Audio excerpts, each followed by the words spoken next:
The month is winding down, and that means it's time for the Maybe series.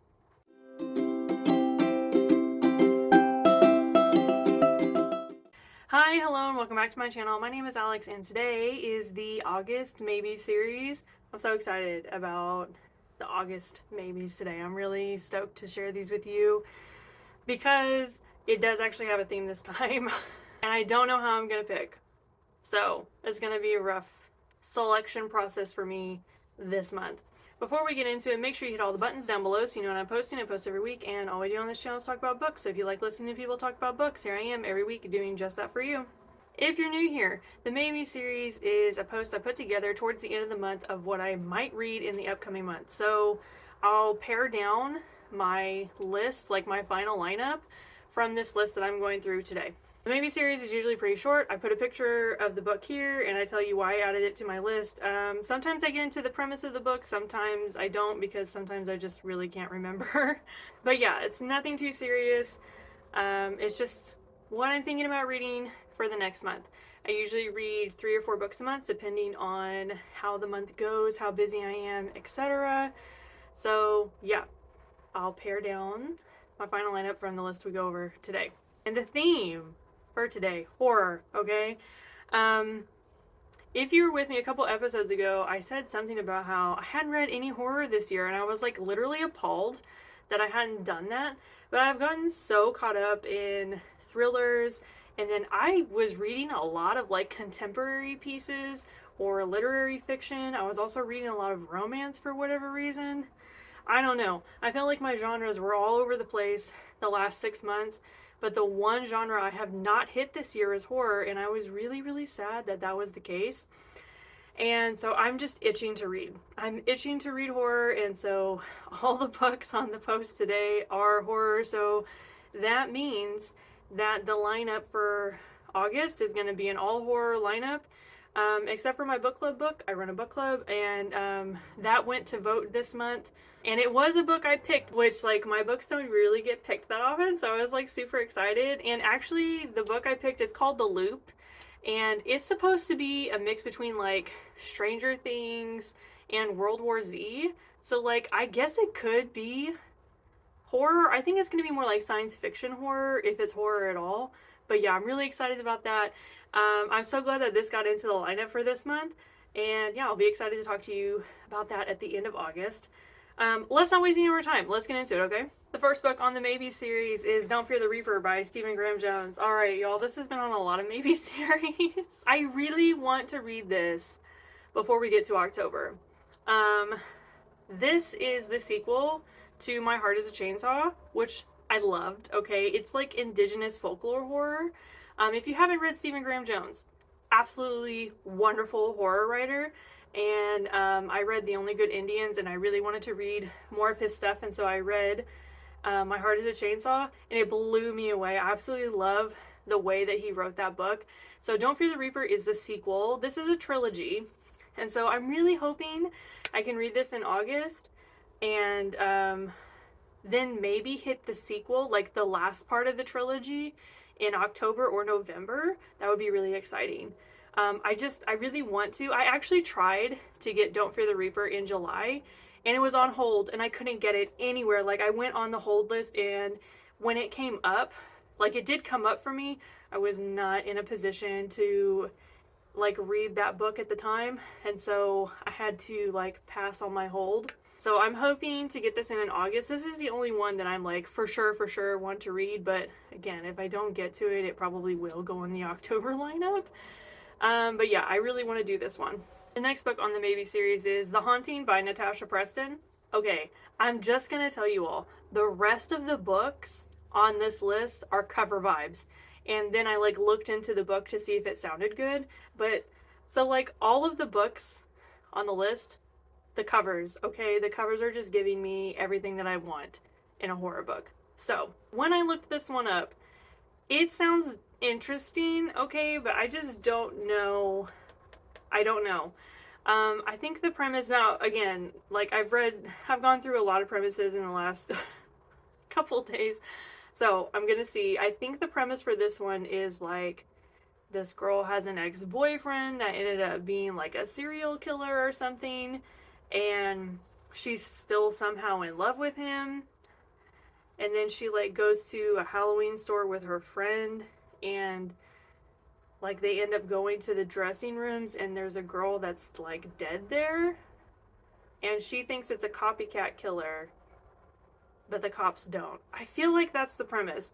Okay, which I don't know how much of the premise of that vibes with the cover of this book, because this looks like a haunted house book, right? Also, The Haunting sounds like a haunted house book. So I don't know. I'm already feeling like a disconnect there. I don't know. This one is pretty short though, and it did sound interesting. It sounds kind of like a slasher.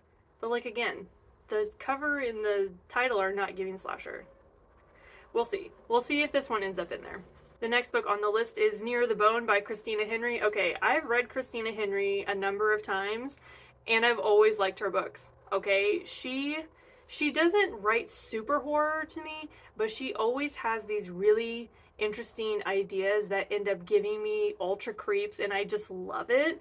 So, like when I saw this book pop up and it was Christina Henry, I was like, let's just put it on, okay? Let's do the premise. This is a wife and a husband that are in a cabin, and there's already some bad vibes with the husband, all right? Like it says that in the premise that like he has a temper or something, and like she works really hard not to ever make him mad. So they go to this secluded cabin, and she finds like a mutilated animal in the backyard, and then like a few days after that or something, she sees like 3 people in the backyard. She's worried about these 3 people coming there to like cause trouble, but then she's also afraid of her husband if these 3 people start causing trouble. I don't know. This to me sounds like it could be more thriller-ish than horror, but it blatantly says it's a horror in the premise of the book. Like in the opening lines, it's like a standalone horror novel. So it's like it could be horror-ish. I'm definitely thinking this has a lot of serial killer vibes. And with the mention of like animal gore, I feel like it does have a lot of potential to be horror-ish. But yeah, I added it because like again, Christina Henry has never let me down when it comes to horror. And she does a lot of, I've read a lot of her sci-fi and fantasy horror.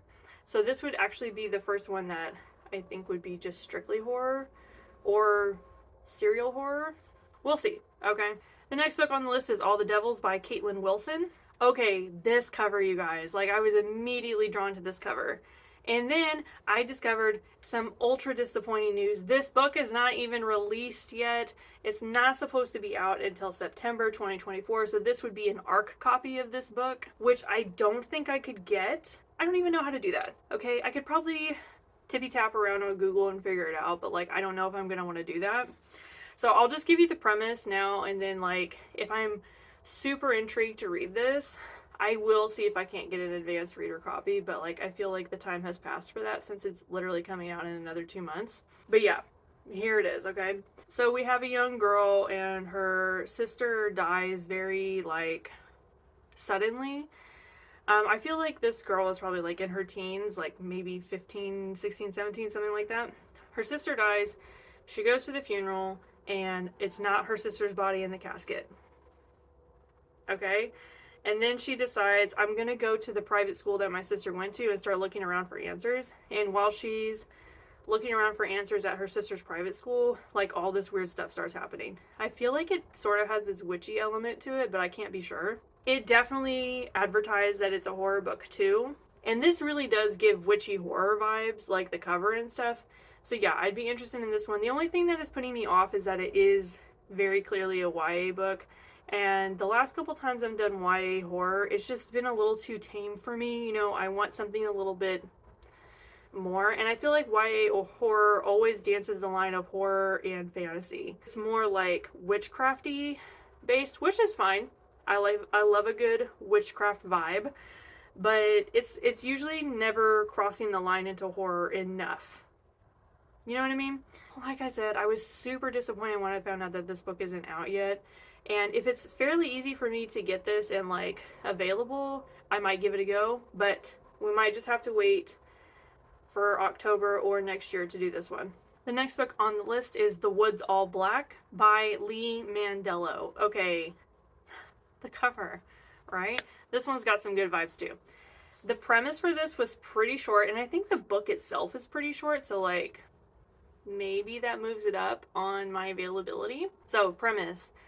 This is historical horror. Okay, so I think it's set in the 20s, and this woman is supposed to go to this village through a nursing program to like help birth babies, give vaccinations, etc. You know, but like also in the 20s, if you don't like remember your history that well, it's like very witchcrafty era back then, and like very church culty back then. I mean, it's still kind of church culty sometimes in some places, but like it was really bad back then. And so this is sort of following that line of thinking. Like I feel like this is going to very much be a witchcraft vibe horror book. But the rest of the premise basically said that this was historical horror, a trans romance, and black magic. And I was like, those are awesome. Like, one, very specific things, and two, things I'm very interested in. Okay, so this has a lot of potential. The reviews for this were very good, if you ask me, okay? I feel like horror is one of those genres where people are so insanely harsh with their ratings. Like, the way that I rate thrillers is like the way that horror community rates horror books. Okay, they have to be perfect to get that 5-star. And very few people will actually give horror books 5 stars because there's not that many horror books that are perfect. So for me, anything that is a very high 3, almost a 4-star like overall rating means that it was actually pretty good. Anything that's 3.5 and lower, usually I don't even look at because that means it's probably not gonna hit for me. Which again, it's hard to even find a horror book that has 4 stars, like as a solid review, like a collective review. 4 stars is very hard for horror. There's not that many books that have that high of a rating, honestly, unless they're by the big name authors that everybody's reading, okay? Think Stephen King, right? So anyway, back to my point. Collectively, this actually had a pretty high rating. So this one really interests me because I'm interested to see how they fit all these elements together and made it work. But yeah, here it is. The next book on the list is The Whistling by Rebecca Netley. So first when I saw this, okay, first the cover again is giving me the best vibes, but when I read the title, I immediately thought Skinwalker, but that is not what the premise of the book is. At least that's not what I was getting off of the description. The description is about a woman that gets hired to be a nanny for a young girl. The young girl had a twin brother that mysteriously died, and she has now like gone mute from the trauma of this experience. And so when the nanny starts questioning people from the community about how this young boy died, suddenly everything in the house starts like coming alive, and like there's dolls mentioned in here, and then like whistling at night. So very much haunted house vibes, right? And in the description it said that if you like Laura Purcell, that this is along the same lines as that. I read The Silent Companions by Laura Purcell, and I absolutely adored how that book was written. It had its flaws, yes, but again, like I'm very picky about horror, just like I'm picky about thrillers, but that one really delivered for me. So if this is along the same lines as that, I would probably really like it. It's also giving me, oh my gosh, what is that movie? The one with Nicole Kidman? The Others? I think that's it. That description is really giving me those vibes too for whatever reason. So yeah, this one sounds really promising. The next book on the list is Hemlock Island by Kelley Armstrong. Okay, the cover, right? Really good vibes. Immediately I thought this was going to be a thriller, but the font on the cover made me think again. So that's why I looked into it. I'm not gonna lie, it still sounds thriller-ish, but I think it could be like thriller horror. You know what I mean? So, woman owns this house. Her and her husband got a divorce, and she ended up getting the house and the divorce. But the only way that she can keep it is by renting it out as like an Airbnb or something similar, right? She gets a call from someone that was renting the house out, and they basically tell her, hey, there's like blood everywhere, and nails inside of a closet. Like, it looks like someone was like trapped in there and trying to get out, but didn't. But there's no body.